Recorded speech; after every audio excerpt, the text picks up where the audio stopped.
What is up? GoodMicWork, back at you. What you're about to watch here is a re-upload. As most of you know, recently, the WWE went through and blocked about a dozen of my videos on YouTube. A lot of my older pay-per-view and DVD reviews, and a few other commentaries where I had used some video footage, with no audio, just me talking over it, but somehow it got matched or reported or whatever, and WWE blocked the videos. I tried to dispute them. They all came back denied. No big deal, whatever, right? I wasn't monetizing these videos back then because I was using a little bit of video footage. I assumed it was all protected under fair use, but YouTube guidelines and copyright laws are all fucked up. Me, ever the optimist, I'm always positive. I make the best out of a horrible situation, and I'm not even that freaked out. Most of these videos that got taken down were 2 to 3, and I think maybe even 4 years old in some cases. So they're very old, but at the same time, it disappointed a lot of you that said, oh, I like going back and watching some of those old DVD reviews or whatever. So what I decided to do is re-upload all of them, and I'm just going to sprinkle them out to you, maybe like one a week here in the next, several weeks, just to kind of slowly get them all back in. They're going to lose a ton of views. Most of these had,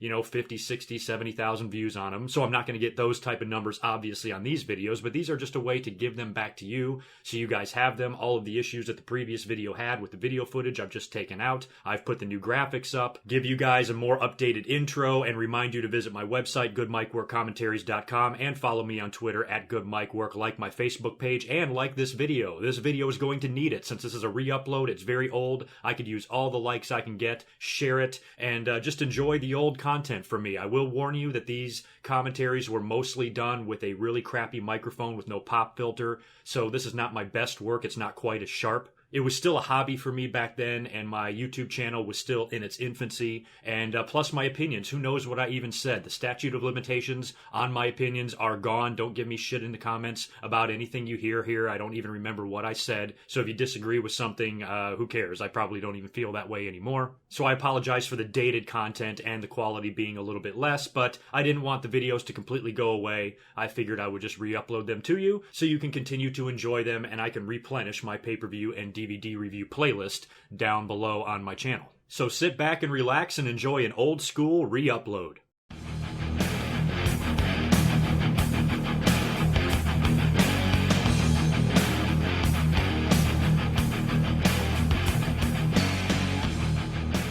Who doesn't love to talk about the Attitude Era? I thought this would be a really fun review to do and a great subject to talk about, considering that the Attitude Era most likely is all of our favorite time periods in wrestling. But what is there to say about the Attitude Era? It was the greatest. Everybody loved it. I have differing opinions on the Attitude Era. I've given a lot of opinions on the Attitude Era and the TV 14 versus the TV PG environment many, many times throughout the years on my commentaries. My argument has always been it's all about your perspective. It's all about what age you are. I'm sorry, but if you're 22 years old, you cannot tell me that the Attitude Era was the greatest time in wrestling because you were 8 to 10 years old during that time. You have absolutely no perspective or experience about how wrestling was prior to the Attitude Era and the long history of the business leading up till that point.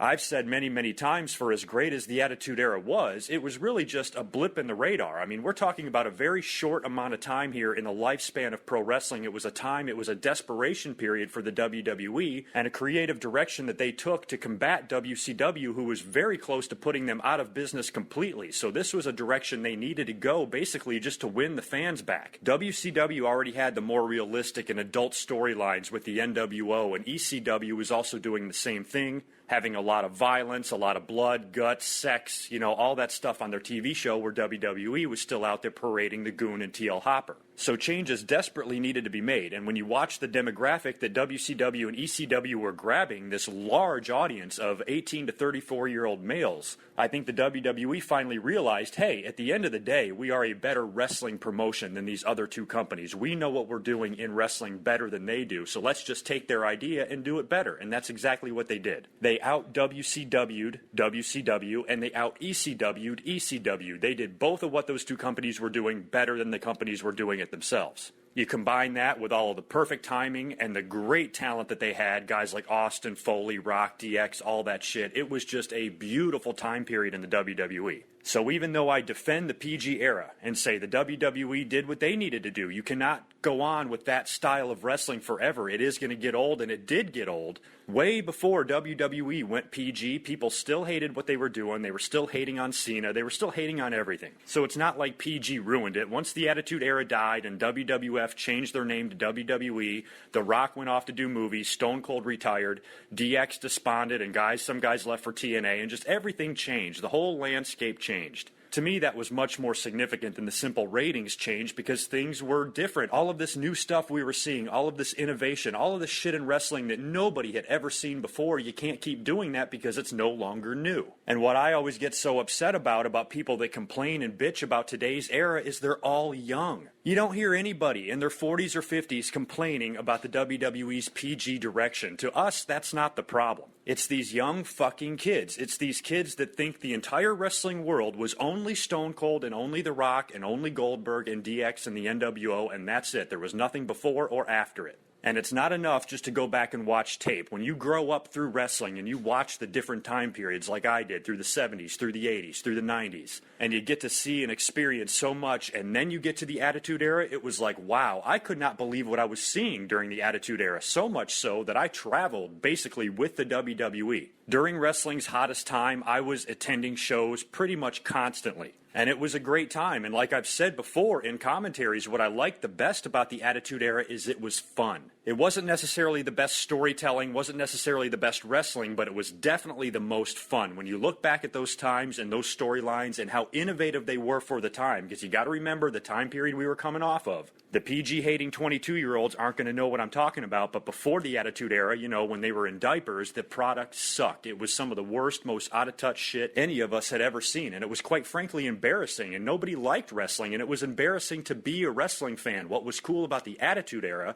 is that you no longer had to be embarrassed to watch wrestling. If you had a friend that kind of gave you shit for watching wrestling and they sat down and watched a Raw or a Nitro with you during the hottest time in wrestling, they're going to say, wow, that was a fucking entertaining show. I don't care who you watch, whether you watch the WWE and all the great shit they're doing, or even if you watch WCW and the NWO and all the great cruiserweight matches, chances are somebody is not going to think that you're so stupid anymore for watching wrestling if they're able to experience that same product themselves. And that was one of the things that I enjoyed about the Attitude Era the most, is that it finally made me not ashamed to be a wrestling fan. And I never really was, ashamed to be a wrestling fan. I didn't hide it. But as far as, when I was in school and things like that, I didn't really go out of my way to advertise that I was a wrestling fan, but I necessarily wouldn't deny it either. So I wouldn't say I was ashamed, but when the Attitude Era came around, it was like, wow, by this time I was, a grown man, and I was like, hey, I watch wrestling, and if you think I'm stupid, why don't you fucking turn on one of those shows and see for yourself? And it was a cultural phenomenon. I mean, it exploded onto the scene. All of a sudden, you went from the WWE so desperate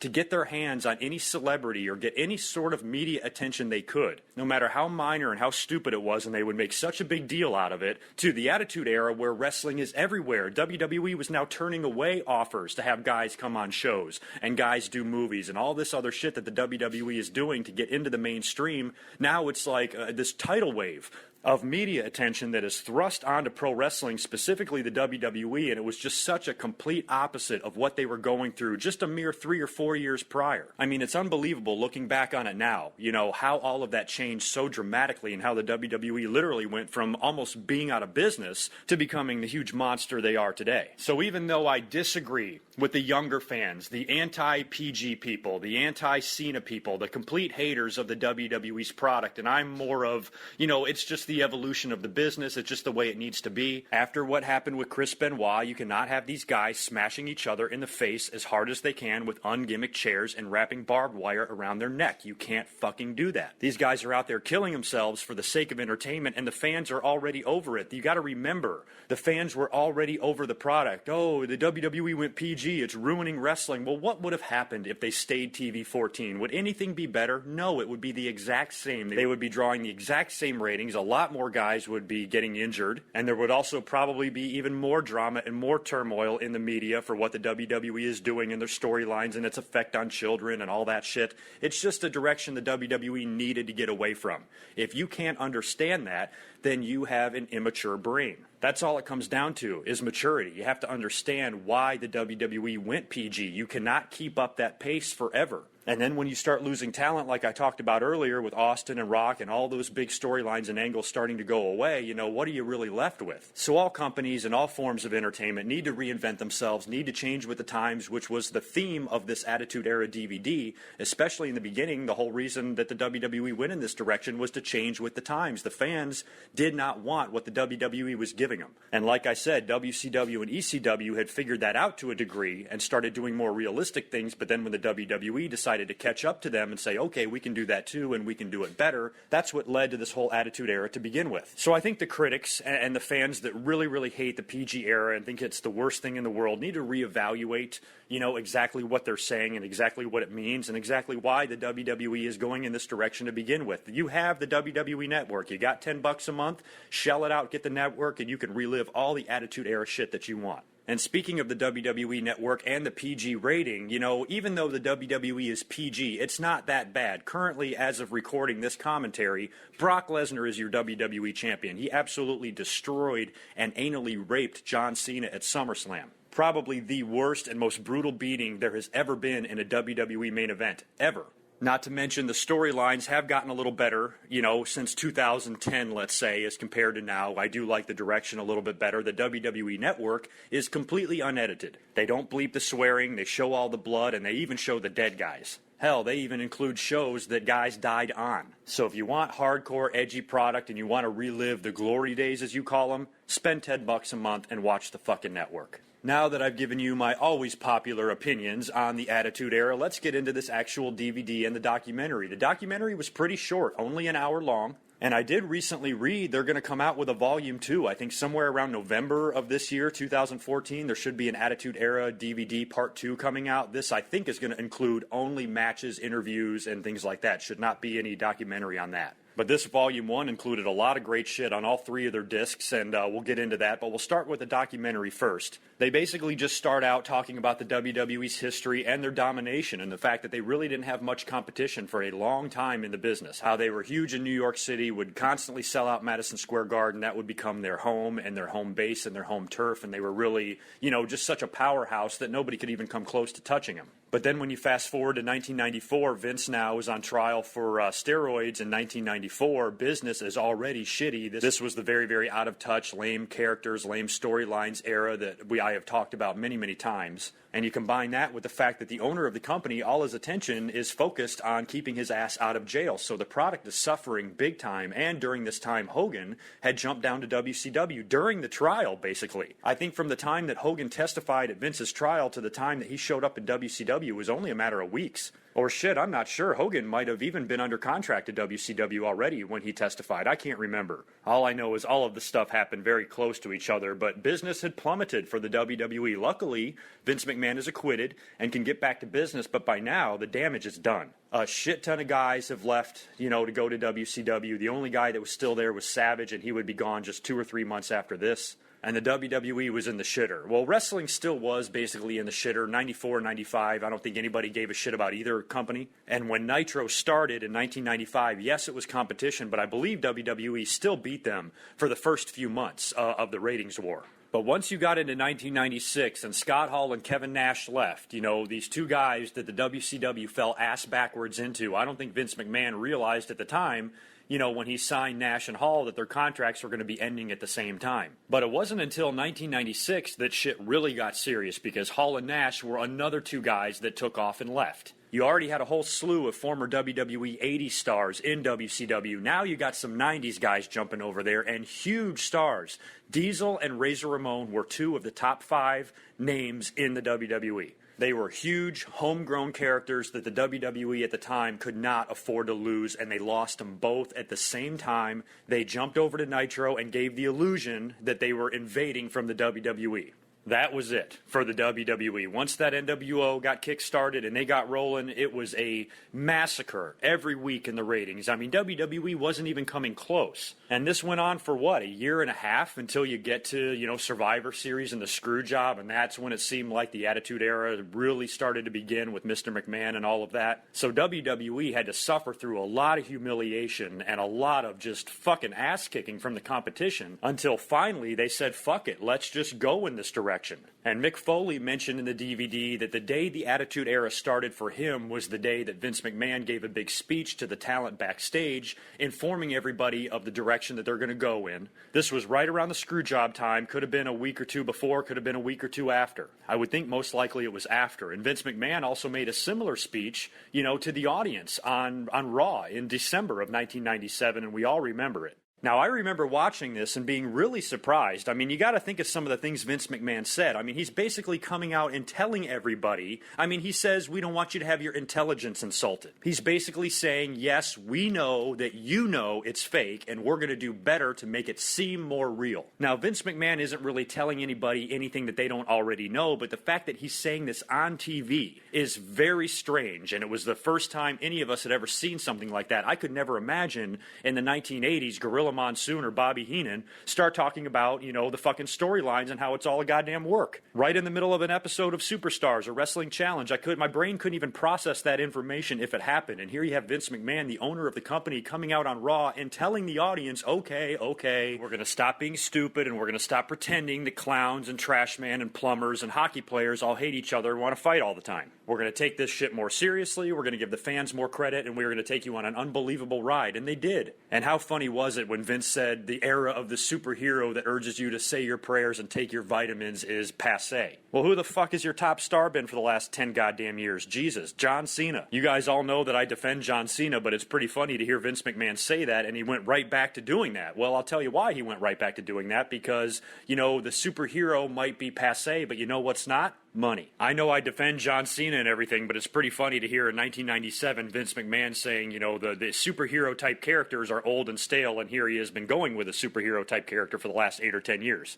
But it's real simple why he did that. There's a ton of money to be made in that market. It's not really that old or an outdated concept when you have so many families in the audience, so many young children in the audience, so many fathers taking their sons and buying their shit and their merchandise. That's why the WWE made so much money in the 1980s with Hulk Hogan. Same exact thing. All the Attitude Era was a brief demographic change, where the kids kind of got cast aside and it was time for the 18 to 34-year-olds to enjoy the product for a little while. But of course, we saw nobody, no company, no amount of wrestlers could ever keep up that pace, so they had to change their direction again and go back to being a little bit more family-friendly to avoid some of the negative press that they got from all of the shit, the steroids, the Chris Benoit, all the other crap that they went through throughout the years. It was time to basically rebuild their image. The WWE wanted to be, liked and appreciated in the community and in mainstream and all of that. They didn't want to be looked down on. 15 years earlier, Vince loved the publicity. He didn't give a shit. He would get right on there on TV and fight and argue and point in Bob Costas' face. The more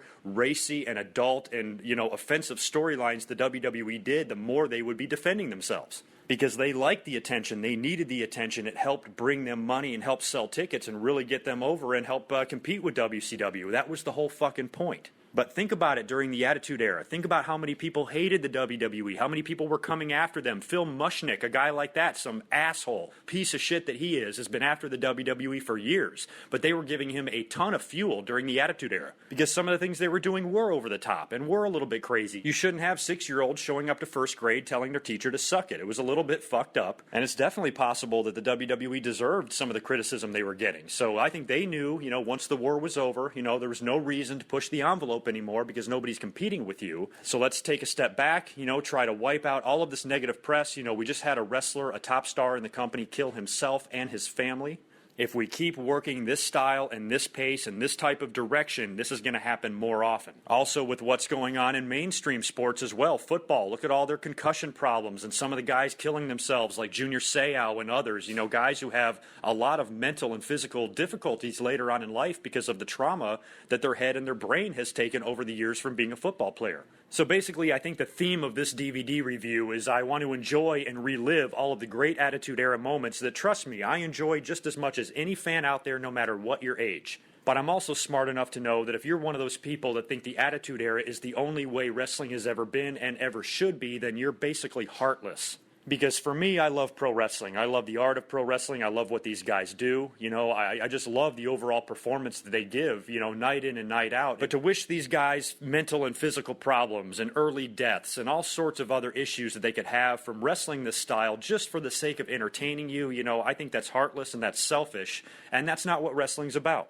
And if you think that it is, then you're not a true wrestling fan. You're simply a young punk that fell in love with wrestling during the Attitude Era. You fell in love with Austin and Goldberg and Rock and NWO and DX and all of that shit. You would have hated wrestling in the 70s or 80s. Bob Backlund or Bruno Sammartino or Pedro Morales and Pat Patterson never said suck it. So I think myself and some of the older fans out there, we can appreciate both. You know, I appreciate the Attitude Era. I loved that time. Like I've said time and time again, it was the most fun I can ever remember having in wrestling as far as watching wrestling.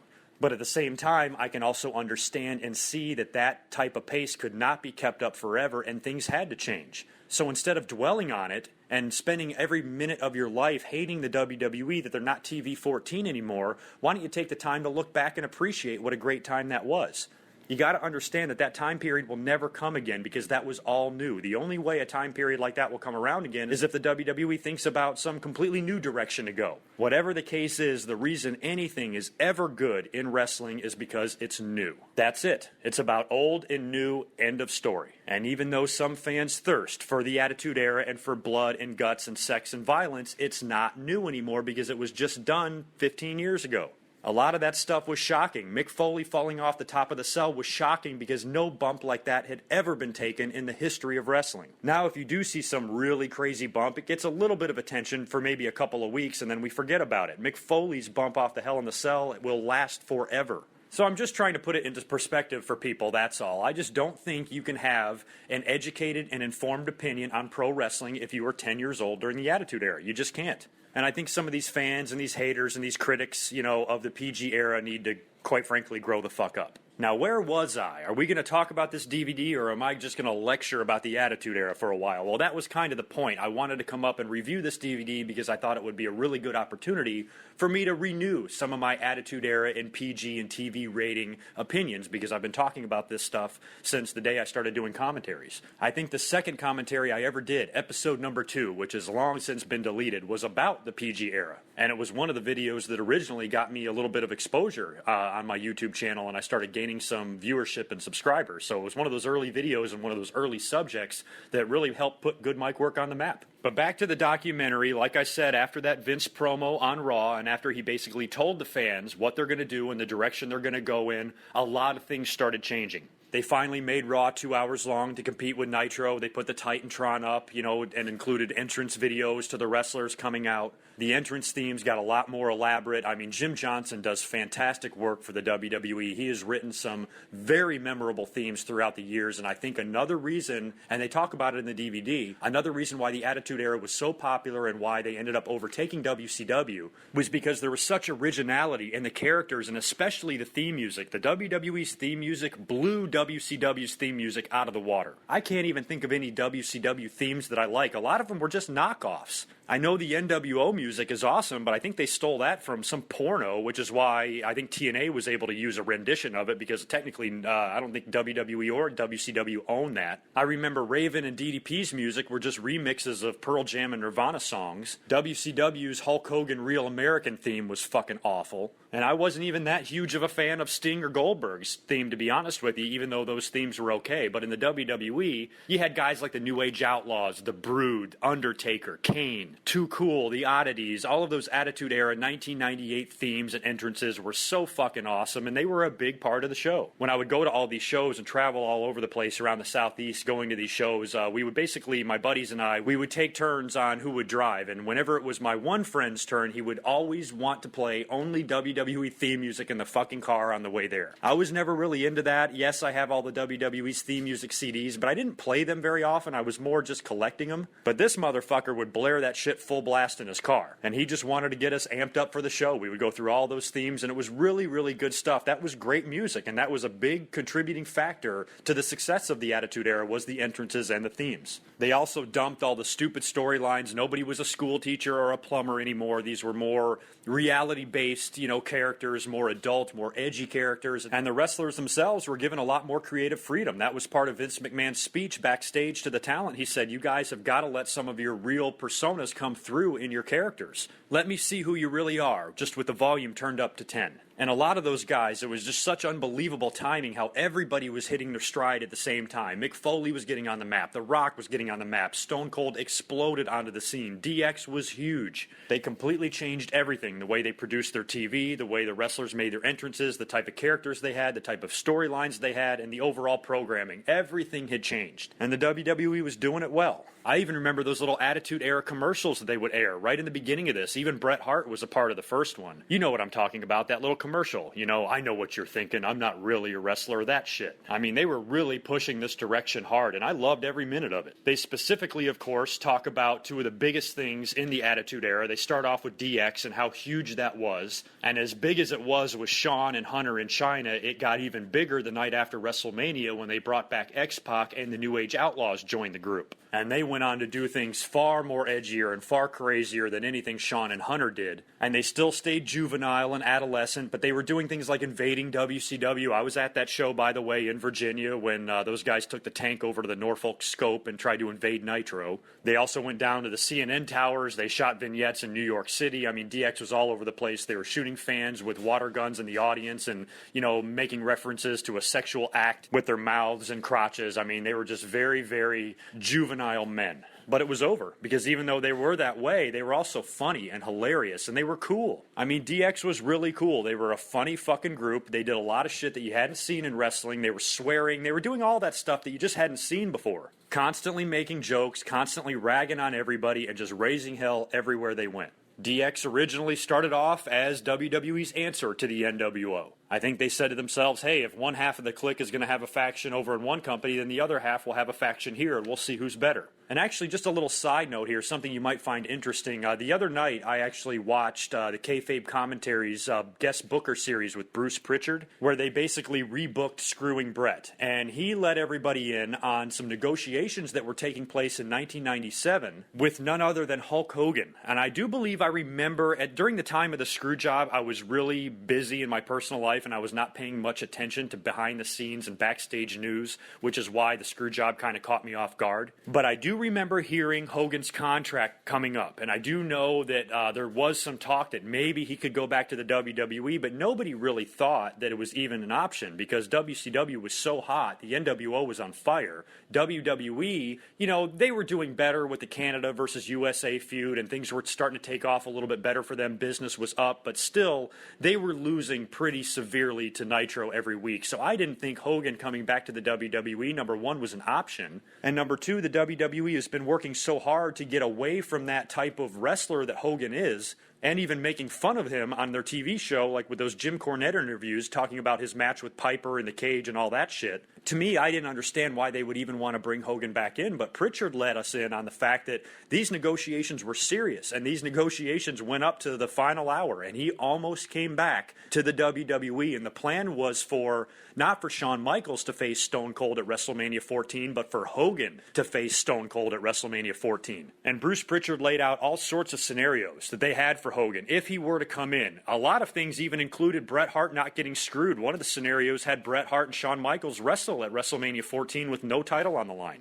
Another scenario had Shawn versus Undertaker, and Undertaker would wrestle Kane at the Royal Rumble instead. But the whole plan was for Hogan to either show up at the Royal Rumble or show up the night after the Survivor Series. And they were even saying they would still let Bret leave. They might let Bret go to WCW and they'll take Hogan instead. There was all sorts of different scenarios that they had laid out, but the end result was they wanted to have have Hulk Hogan put over Stone Cold at WrestleMania, because you can take the biggest icon of the past and use him to introduce Stone Cold Steve Austin to the world, and that would put him over huge. Austin, as it turns out, didn't need that. He was over just as big as he would have ever been, so if he would have wrestled Hogan instead and Hogan put him over, it wouldn't matter. Austin was a megastar, and I'm actually glad looking back that it didn't happen, because I think Shawn and Austin had a much better match, even though Shawn was hurt. But one of the most interesting things that Pritchard says is that if they would have brought Hogan in, that they probably would have had him join DX. And they would have had him align himself with Shawn. Maybe he comes out first the night after Survivor Series, and it's Bret Hart, Shawn Michaels, because of course maybe Bret Hart doesn't get screwed with this scenario. And you get Bret Hart, Shawn Michaels in the ring cutting a promo on each other, and then Hogan hits the ring, surprising everybody and interrupts both of them, I don't know, leading to a three-way or something like that. Whatever they do, the end result would be Shawn and Hogan aligning themselves together. And since Hogan was the leader of the NWO, he could come in and be the leader of DX. Now, at the time, I would have hated this because I hated Hogan. Shawn was the best wrestler in the company, best in-ring work any of us had ever seen, and he's going to have to come and take a back seat to Hogan, who's returning to the company. I don't think that would have done much for the morale in the WWE locker room, but it definitely would have been big, and it would have taken Hogan away from WCW, who WCW is still heavily relying on Hogan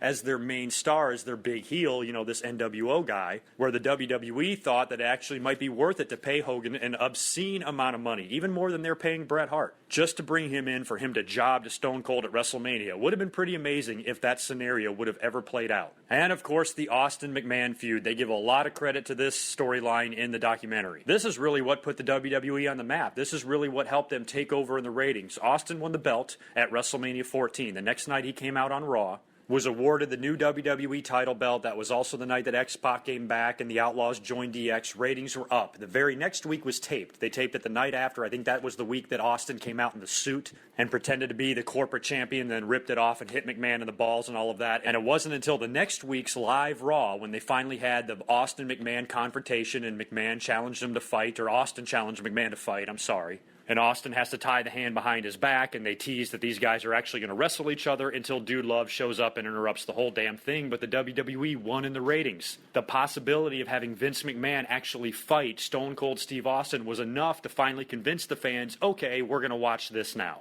So basically, the moment that Stone Cold won the WWE title, the WWE was on top. He was the most over guy in wrestling and an unbelievable character.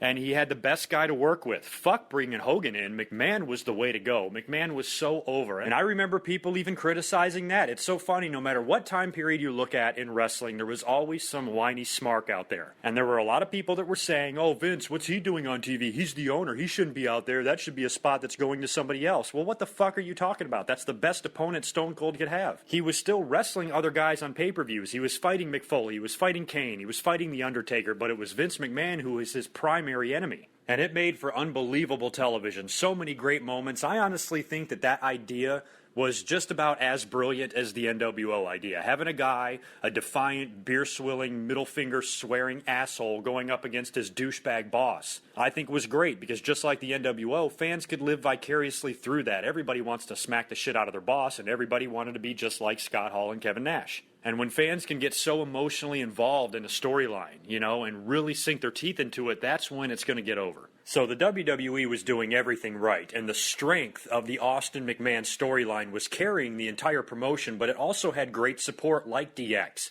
And much like WCW, WWE kind of had this trifecta of things they were doing that was really balancing out the show. You know, I always said back in WCW they had the strength of the NWO, the amazing popularity of Goldberg, but also the great cruiserweight matches and the wonderful wrestling you were seeing on the undercard during the first 2 or 3 hours of Nitro before you got to the main event. WWE kind of had the same type of thing going on. They had the strength of Austin and McMahon and that huge storyline. They had great factions like D-Generation X really getting on the map with the attitude. But then their undercard was a bunch of new guys that were bubbling, rising stars that the WWE was creating.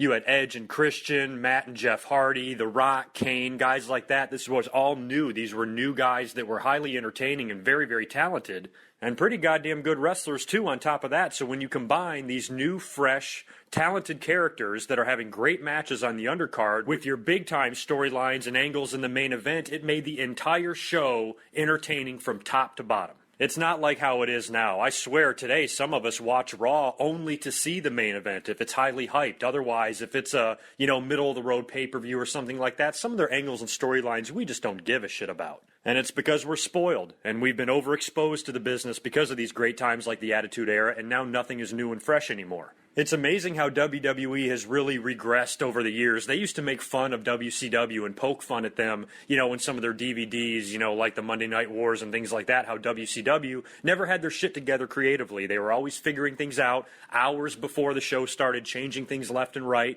Sometimes the show would already start and the talent wouldn't know what they're doing yet. Whereas the WWE during the Attitude Era, they were strategically planning their storylines and their angles, putting a lot of thought and a lot of plans for the future into them, not really just going by the seat of their pants, going on the fly and having to go around and tiptoe around every single member of the roster to make sure it's okay if they did an angle or not. The WWE guys were more as one, where they were more for the company. Not too many guys were going to argue and saying, no, I don't want to do that, or I want more money, or contract BS. The WWE didn't have those egos, in their locker room, because a lot of these guys that would become megastars in the future weren't quite there yet. They were just starting out. So everybody was on the same team, and the angles and the storylines reflected that. It amazes me how today WWE seems like they're running the same way WCW was during this time period. WWE now here in 2014, they're the ones changing shit left and right. Hours before a show, an entire main event can be changed or scrapped or angles can be reworked or whatever. So they are really just a clusterfuck backstage creatively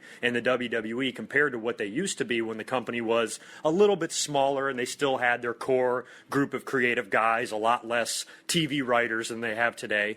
And they didn't have to think about things as hard back then as they do today. Now angles can be changed for the dumbest fucking reasons that you would never even imagine would even be a reason years ago. So there was a lot of problems in the Attitude Era that the WWE didn't have to worry about back then, and it made the angles and it made the storytelling so much better, and it was amazing. I mean, a lot of those storylines were emotionally driven. They bring up the McMahon-Helmsley era, with Triple H and Stephanie being the top heels while Austin is off injured, feuding with what now is a babyface McMahon, and this is real-life father and daughter type of shit and son-in-laws, and they're making it, into a wrestling angle, and it was great because I had emotion behind it. Somebody out there can relate to having a daughter who you hate her husband or you hate her boyfriend or something like that. And this douchebag that you hate so bad is now kicking your ass and your daughter has turned against you. They just really had so much, basically more soap opera shit to it, to be honest with you. I couldn't believe they mentioned the segment with Big Show and his father when they said the Big Show's dad died and then the big boss man showed up at the funeral and tied the casket to a car and drove away with it and Big Show jumped on top. I can't believe they were actually referencing this angle as a good angle, because this was one of the ones that I didn't like. I didn't find it believable. I found it fucking retarded. And yes, they were bringing real life shit into it, making believe somebody's father has died, which they've actually done several times. How many fathers have died on WWE? Didn't Torrie Wilson or Dawn Marie's dad die or something like that? So they've done this shit I don't know how many times, but to me, this wasn't something that was really that funny or really that entertaining when they're fucking around with death, because, think of people out there who are watching Raw, who are wrestling fans. They might have just lost their father a month before this. To me, this is an angle that would alienate more fans than it would attract. And in the DVD, the WWE actually references this angle as something that worked, and I completely disagree. I didn't like it, and I thought it was fucking stupid. It was the emotion behind the Triple H and Stephanie and Vince McMahon feud. It was the emotion behind the Undertaker and Kane's rivalry when Kane first came in. Those were angles, and that was storytelling that I found entertaining, and I think the wrestling audience in general liked a lot better than shit like the fucking Big Show's dad. And the WWE was honest with themselves. They talked a lot about some of the bad ideas they had. One of those was the Brawl for All, and we all remember what a huge fucking failure that was. I've given my opinions on it. I don't like it at all. I think it was one of the dumbest things they've ever done, but you at least at the time had to give them credit for trying stuff. Now, JBL on the DVD tells the story that he is actually kind of the one that came up with the Brawl for All, but just a different idea. He claims that his idea was more for a hardcore division, a more violent, brutal style of wrestling, and they can have a title for that. Well, I guess Vince Russo took that idea and created the Brawl for All, which was actually legit shoot fighting between wrestlers that don't know how to fucking shoot fight. And even though they were talking about the the Attitude Era, if I was the WWE, this is just something that I would completely leave off the DVD. But they don't. They acknowledge that it was a horrible idea, and Vince Russo, ironically, was interviewed for this DVD because he was on it, so it was pretty crazy to see him on this thing. But they all say the Brawl for All was a huge mistake. I'm not as angry about it, I guess, as I used to be, because I thought it killed Dr. Death Steve Williams. I was really looking forward to him coming into the WWE. And when I heard he was going to eventually work with Austin, I was like, oh, this is going to be great. Texas versus Oklahoma, you know, these country boys going at it for the WWE title. Williams is going to make a great opponent for Stone Cold. And the Brawl for All completely killed that idea. And I even think he tore his knee or something like that. And it led to the fallout between Jim Ross and Steve Williams. And then he went over to WCW with Ed Ferrara and did that fucking Oklahoma gimmick, which I never forgave either one of those two fuckers for. And I know Steve Williams is dead now, and that sucks, but he's an asshole for doing that. I think him and JR, you know, made up, you know, before he died, but still, that was really, really fucked up for him to do that. They also talk about all of the crazy bumps and the extreme matches that they were having at the time, specifically Mick Foley and a lot of the ladder matches. We all remember what Mick Foley did at the King of the Ring 1998. I think that really solidified it for the WWE. I think even Mick Foley says Kevin Sullivan told him the story and said that the minute he watched that Hell in the Cell match, he said, that's it, they've won the war. The WWE was already rolling. They had already taken over in the ratings and had been winning in the ratings for a couple of months. WCW might have taken a week or two here or there because I knew they were trading victories, but for the most part, WWE was on the rise, and it was only a matter of time before they took over completely. But after that bump and that match at King of the Ring 1998, I think that was it. The WWE was not going to look back, and I think the WCW only won in the ratings one or two more times after that. Shortly after this is when they booked the Goldberg-Hogan match on Nitro, and I'm pretty sure WCW won that night, and I also think they might have won the night that the Four Horsemen reunited in Greenville, South Carolina. Other than that, that was it. WWE was on top. And the ladder matches, holy shit. And the ladder matches eventually morphed into TLC matches, and they had several installments of those that really helped put over these good young tag teams. Edge and Christian, the Hardys, the Dudleys. I mean, these tag teams were huge, and they spent a couple of years trading the tag team titles between the three of them. And I think they were three of the most over tag teams in the history of the business, and they were all in the WWE at the same time. I mean, they were just hitting on all cylinders. And since the demographic had now changed to the college crowd, to the 18 to 34-year-old males, what else do you have to incorporate into your show to keep those males tuned in and interested? That's right, sex. Asses and titties also need to be in men's face to keep them interested, so Sunny really started that. She was the hottest diva WWE had ever brought in, really the first diva. She was more than a manager, she was a character, and then you combine that with Sable, who also came in. The WWE really used these two girls to really, add sex appeal to the show. One of the two of them, or both of them, would always be out there in some segment throughout the show wearing nothing but a bikini. And from there, the WWE started bringing in more girls over the years. Next thing you know, once the buyout happened, they got Tori Wilson over there. It's a bikini contest every fucking week. So, adding some sex appeal to the show and some scantily clad women was only going to add to the ratings, and the WWE was smart enough to know that. And along with all those girls, you had characters like Val Venus, who was billed as a former porn star, and he would bring chicks out there sometimes. The Godfather, who was a stereotypical street pimp, and he brings about a dozen hoes with him to the ring every single night. Mark Henry doing the sexual chocolate gimmick and fucking Mae Young and giving birth to a hand and all that stuff, and the transvestite that he grabbed her crotch or whatever and freaked out backstage. So there was a lot of sexual content on the show.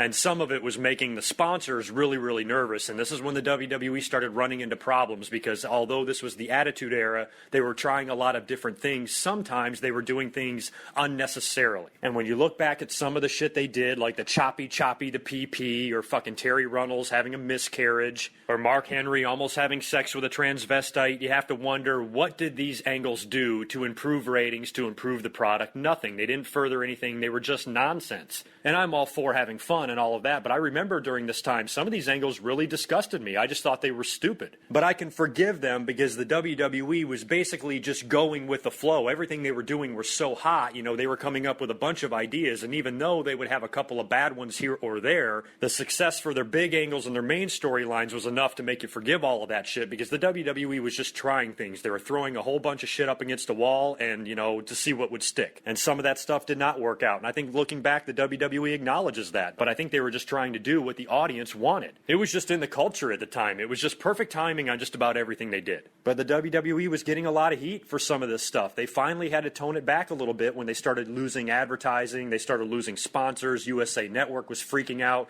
The PTC was coming after them left and right. And the PTC is a bunch of idiots. And I think the WWE won several cases against the PTC. The PTC was trying to act as the conscience police for television, and they really didn't have a leg to stand on. They just personally didn't like what the WWE was doing, so they wanted it to end. They specifically despise professional wrestling, and not watching or changing the channel isn't good enough. They don't want anybody else to be able to watch it either. They don't want it on TV, and they wish WWE didn't exist. All because of their own personal feelings and personal hatred, because, of course, the fucking world revolves around them. That's a big part of my argument with the haters of today and the critics of today. John Cena's ruining wrestling. The PG era is ruining wrestling. No, it's ruining wrestling for you, but it might not be ruining wrestling for everyone. Yes, today's product has its problems, but the world does not revolve around you and what you specifically want.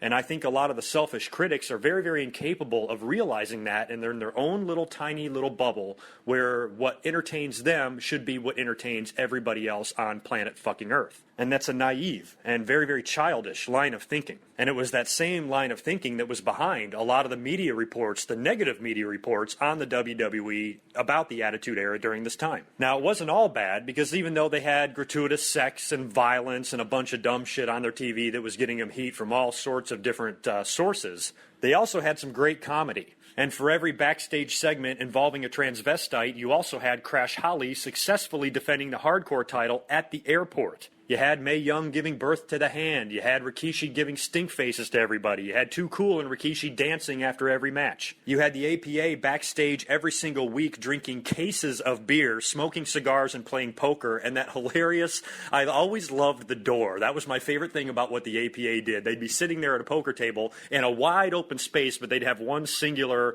standalone wooden door, and you had to go through the door to approach them. You couldn't go around it. It was really fucking funny. And not to mention all the great promos that the guys were doing. Even Austin, as hardcore as he was fucking hilarious when he wanted to be. We all know that The Rock could be a goddamn stand-up comedian. So could Mick Foley. Actually, he is. And even when guys like Chris Jericho and Kurt Angle first came in, they were funny at first. Really funny. And I think even the two highest rated segments in Monday Night Raw history both involved comedy. The first one was the Patterson and Briscoe tag team match against the Mean Street Posse. For some reason, that particular match and segment did some astronomical rating. I think WCW was preempted that week for the NBA Finals or whatever. And the fans all happened to be tuning in at the same time, and they just did an ungodly rating. And then they did one even higher at a show that I was at. I was in the fourth row, Monday Night Raw, for This Is Your Life. I've mentioned before some of the great moments that I've been lucky enough to experience live during the Attitude Era. I was there for This Is Your Life. I was there for 3 or 4 WWE title changes during that time. I was at the second live Raw after the screw job with the midget Bret Hart, the same night that the New Age Outlaws were born when they beat LOD for the tag team titles. It was also Jim the Anvil Neidhart and Crush's last night in the company as they would be leaving for WCW. Rick Rude had already taken off, and this was the first time WWE acknowledged his departure. That was a really significant show. I was in the crowd to watch the Intercontinental title change hands between Chris Benoit and Chris Jericho. I was there the night DX invaded WCW. I was at WrestleMania 15. I saw a lot during that time. That's why I always say that I don't know if the wrestling was the best. I don't know if the storytelling was the best. I don't know if the era was the best. All I know is it was definitely the most fun. And now, as WWE had completely taken over in the ratings, WCW was in the rearview mirror and they would not be catching up. The WWE decided to take the company public. Now, this is when a lot of stuff changed. Once this company went public, a whole bunch of different priorities fall into place, and that's why a big reason why you see the type of wrestling you see now, because so much more matters. Once you take that company public, you cannot run the company the same way as you did in 1997 because, like I said, you got other shit to think about. But for business and for the McMahons, it was definitely a good decision because it put a hell of a lot of money in their pocket and it allowed the fans a chance to actually own a piece of the company. And there was a lot of good that went along with this idea. But wrestling and the storytelling and the product that we all love was going to suffer, and it definitely did. And it would get a lot worse when the WWE would purchase WCW. And they admit, everybody in the DVD, Mick Foley, Big Show, anybody that they interviewed on this thing, and there were a lot of people. And they all said that once the competition dies, you have nobody to outdo. And I think we all agree with that opinion, that once WWE purchased their own competition, then what's their motivation to really, raise the bar, set the world on fire? They were desperate. That's what I said. They were in desperation mode. That's why all of this started. The reason you saw the Attitude Era to begin with is because WCW had the foot on the throat of the WWE, and they were almost dead. WWE had to fight out of this. It was an amazing comeback. It was an amazing war, and it was an amazing story. And even though I agree with the fact that once the competition is killed, that's going to hurt the product, I cannot blame the WWE for that, because WCW are the ones that drove the WWE to do this. If you go back and watch wrestling throughout the years, WWE has barely even acknowledged that there's competition out there. They wouldn't even mention WCW. WCW did not exist. It wasn't until WCW started calling them out, started taking their talent, making it look like their talent was invading, and basically challenging the WWE to a fight and letting them know that we are here to put you out of business. They were threatening to put the whole company under and basically end professional wrestling as we know it. And they were doing it because the WWE had shit on TV and WCW Nitro was on fire. It was looking bleak. So the fact that the WWE was able to come back from that and eventually put WCW out of business, to me, is what they had to do. If they didn't kill WCW, WCW was going to kill them. WCW made that very clear from day one, that they wanted to be the sole survivor and be the #1 content provider for professional wrestling in North America. So the fact that the WWE no longer has any competition, the fans can blame WCW for that. But it doesn't change the fact that the product has suffered. I agree completely. Because WCW is gone, we have seen a lot less innovation on wrestling that we have seen in previous years. And it's just not the same anymore. That's what I always try to tell people, who just long and lust for this era that is dead and gone 15 years ago. It can never come back. Even if they brought back the TV-14 rating and those type of storylines, it will never equal what we saw in 1997 through 2001. It'll never even come close. That has nothing to do with Triple H, and it has nothing to do with John Cena. It has everything to do with the nature of professional wrestling today. This is the way it is now. This is the way the company will forever be run. The WWE is not going to go unpublic. I think the Attitude Era is a wonderful time to look back at. I absolutely love that time period, and I'm one of the few people that's actually glad that it's not like that today. However, I still enjoyed it just as much as all of you did. I give my fair share of shit to the critics and everybody that hates the TVPG, but I'm not saying that I did not enjoy the Attitude Era. I did. I definitely enjoyed it just as much as you did, probably more so because I was older. But I love professional wrestling more than I loved the Attitude Era. And for me, I'm always interested and I'm eager to see where wrestling goes in the future and where it's been in its past. This little 4-year span that we had, of this unbelievable fun and these sky-high ratings and these great characters, that was great, but it was just 4 years and we got to move on. If you're waiting around for a TV-14 rating and a demographic of 18 to 34-year-old males to return to professional wrestling, you are going to be waiting for the rest of your life. You got an extra $9.99 laying around? I think you know where you can spend it. And then you can enjoy the Attitude Era until you're blue in the face. But for today's day and age in 2014, I think we all need to mature, we all need to grow up, and we all need to understand that wrestling is not the way it used to be. And I will leave you with this. Just a little 2-minute piece that's at the end of the DVD, looking back at the Attitude Era. And I know normally I go through the DVD extras and all of that in my reviews. I'm really not going to do that this time. Most of you have this DVD, you know what's on it. They go through so many great matches and title matches and promos and backstage shit and funny stuff and violent stuff throughout this 3-disc set. It's amazing. And I'm sure the Blu-ray version has even more than that. Even though I'm considering this a DVD review, really this is more of an Attitude Era discussion. So I figured I'm not even going to bother, with all of the moments and the extras and all that shit on the DVDs. There's so much shit on this. All I'm going to do is list it and probably bore you to death. So thank you for listening to this review, and long live the Attitude Era.